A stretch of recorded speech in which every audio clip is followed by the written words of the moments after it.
It has only been a couple of months since the general election, but some communities are already focused on what voters will be seeing this May.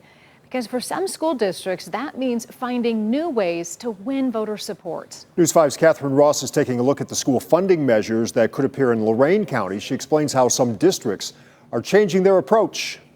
During the January snowfall, spring is already top of mind in Avon Lake. We keep going back and we're retweaking our plan in terms of what we're going for, asking the community for. The Board of Education is weighing several options for funding measures on the May ballot. They come after a bond issue and levy failed in November. Voters there also rejected a new money request in 2023. Many of those no voters telling us after both elections that times were too tough for new taxes. Everybody has a budget you have to live with, and these people think it's unlimited. Nobody wants to pay extra because it's just too much. Like, something's got to give. District leaders say some things had to give after the failed measures, like the planned closure of an elementary school, higher fees for athletics and all-day kindergarten, plus possible staffing cuts are still on the table. Here in Avon Lake, they've already had to make some reductions to trim about $2 million from their annual budget. But despite that,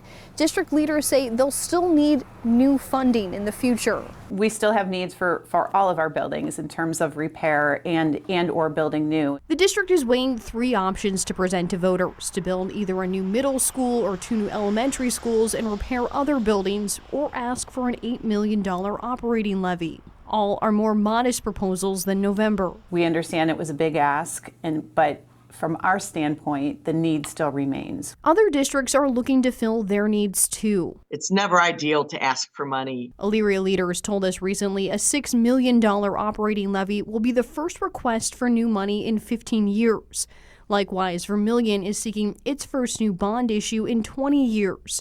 Both hope voters will appreciate the rare need for new funds. I'm always optimistic because I really feel that our community makes good decisions. Lorain City School says it's awaiting the latest auditor's report before considering a spring levy after one failed there in November. Many of the districts tell us they're listening to voter feedback and hoping to keep taxpayer costs to a minimum. In Avon Lake, Catherine Ross, News 5. Right now, the Parma City Schools Board is in a special meeting on whether to add an emergency operating levy to the ballot there in the spring. The district is projecting a $22 million deficit by 2028. They say if the levy is approved by voters, it would fund the district through 2031. Levy efforts in the district were defeated by voters in 2017 and 2018. The last time the district was able to pass a new money operating levy was 2011.